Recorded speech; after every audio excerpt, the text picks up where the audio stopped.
Welcome to Mrs. Miller's notes for her double block algebra class. These are the notes for section 5.1 entitled Slope-Intercept Form. And today we will be given a slope and an intercept, or we will be given a graph of a line, and we will identify the slope and the intercept in that graph, and then we will use that information to write the equation of the line using the slope-intercept form. And we've talked about slope-intercept form in the previous chapter, so you should remember the equation for the slope-intercept form. It is y equals mx plus b. And remember that the x and the y stay x and y, but the m represents the slope, so that will have a number in that spot, and the b will also have a number in its spot that represents the y-intercept. And remember, we write the y-intercept as an ordered pair, 0 and then whatever number's in the b spot. And that's the type of an ordered pair that gets you onto the y-axis, 0 and then a number that either tells you to go up or down. So in example 1, you're going to see some problems in your homework like this where they just want you to write the equation of the line. So it says write in slope-intercept form the equation of the line described below. And they've given us slopes and intercepts. So all I have to do is substitute the value in for m and the value in for b. And instead of doing plus a negative 2 here, I'm just going to do minus 2. So my equation is y equals 1x minus 2. And for part b, I would have y equals 4 is my value for my slope, so 4x, plus 13 is my value for b. Now part C is a little different because I don't have, well, I do have a value for my slope, but it's a value of 0. So 0x, and instead of plus and negative 5, I'll just put minus 5. Now 0 times anything is just 0, so we can simplify this. 0 minus 5 will just be negative 5. So you can simplify that equation all the way down to y equals negative 5. If you left it as y equals 0x minus 5, that wouldn't be wrong. But remember, any line that's y equals a number, that's going to be a horizontal line. And horizontal lines always have a slope of 0. Now part D also has a value of 0, but the intercept, the y-intercept is the value of 0. So I'm going to have negative 1/3 x plus 0. And again, you can leave the equation like that, or you can simplify it all the way down to negative 1/3 x. Because if you add 0 to anything, it's just that thing that you were adding the 0 to. Okay, so you will have some very straightforward problems like that in your homework where they're just getting you used to working with the slope-intercept form.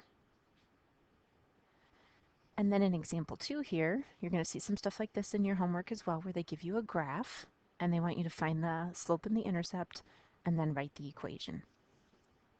Now we're going to have to look careful at these graphs, and we're going to have to see where the line crosses the y-intercept, or the y-axis. So remember, our y-axis is here. That's our x-axis. So it looks like it's crossing right there at negative 1. So my y-intercept then would be 0, negative 1. And then to find my slope, I need to find another point on the line somewhere, another nice point. And by nice, I mean where the graph grids and the line all connect. So it looks like about there might be another point. So if I count rise over run from the point on the left to the right, I'm going down 1 and over 2. So my slope is going to be negative 1 over 2. Then I need to put my equation together. So I'll have y equals negative 1/2 x minus 1. So it's taking what we did in example 1 and just adding on an extra step. Instead of us being given the information, we have to pull that information off the graph. Okay, so let's try it again for part B. Again, I want to start with my intercept. Looks like maybe right there is where the line's crossing the y-axis, or where it's trying to. 1, 2, 3, 4, 5, 6. Okay, so there my y-intercept is going to be 0, -6. And then again, I need to find another nice point on the graph. And by nice, I mean where the graph grids and the line connect. Looks like right there. So we're going to go up 5 and over 1. So once I find that other nice point, I'm going to count my rise and my run to go from the point on the left to the point on the right. And then I can put all of those together for my equation. Y equals 5x minus 6. Now the line here is this dashed green line, so it might be a little challenging to read. These are the equations that were intended, though, for these problems. The lines in the book will be solid, thick, black lines that'll be very easy to read. Okay, in example 3 then, this is our last one. This just takes a graph concept another step further. They're going to put it into more of a real-world story problem.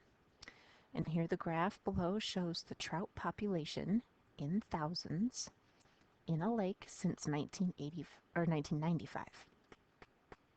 And they want us to write an equation of the line and then predict the number of trout in the lake in 2010.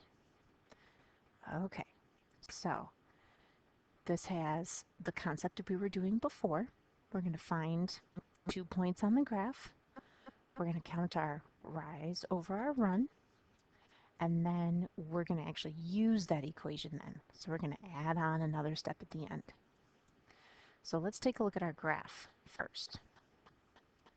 Let's see, my very first point here is 0, 80. Now in a graph like this, it's really easy to identify the first point and probably the last point. Okay? If you are kind of reading some of these other points, maybe that point there, 370, that might be an easy one to read. Or right here, that's a point where the blue line crosses the black line, but it's kind of hard to tell down here if that's at 5 or 6. Same thing here. This might be an 8 or it might be a 9. So it's kind of hard to tell what some of those points are in the middle. So I like to just use the first point and the last point, if at all possible. But sometimes, depending on the graph, it's very easy to tell what some of the middle points are. So this last point looks like it's going to be 10, and then maybe 45. Now there is a little bit of estimation that's going on here. So maybe you think it looks like 45, maybe somebody else thinks it looks like 42. Try and be nice, use nice numbers like every 10 or every 5, if at all possible, especially for this graph. Okay, so now I have 2 points on my graph, and that'll help me find my slope, and then I can write the equation of the line.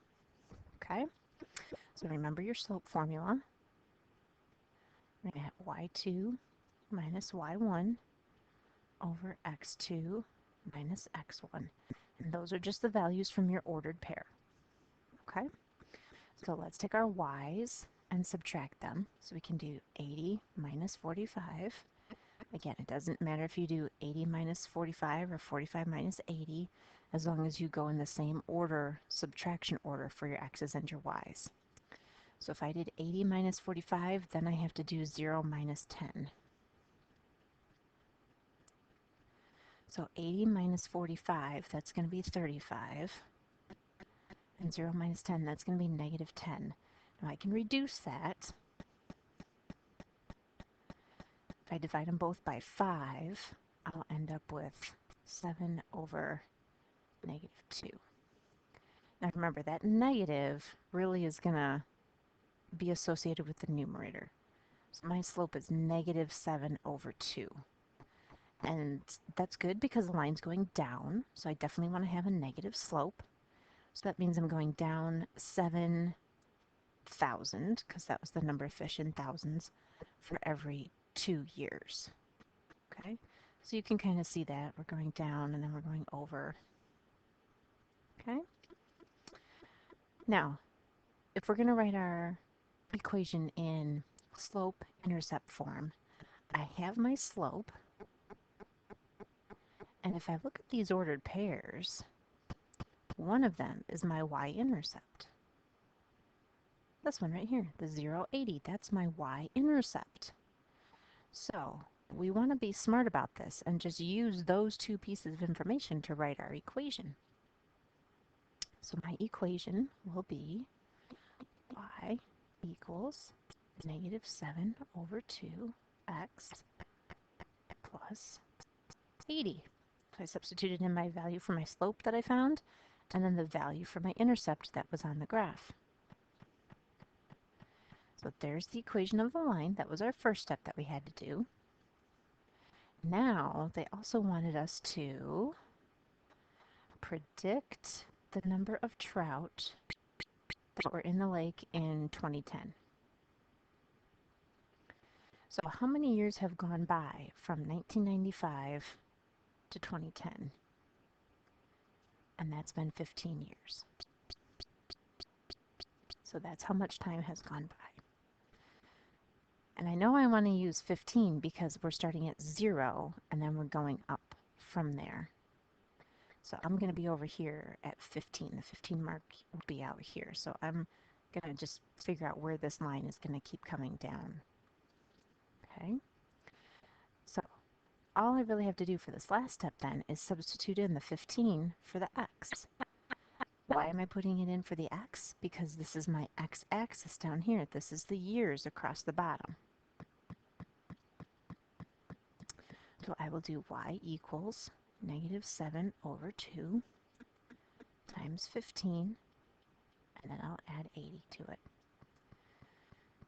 Now, you can take negative 7 and divide it by 2 and get a decimal, then times it by 15, get an answer, and then add 80 to it.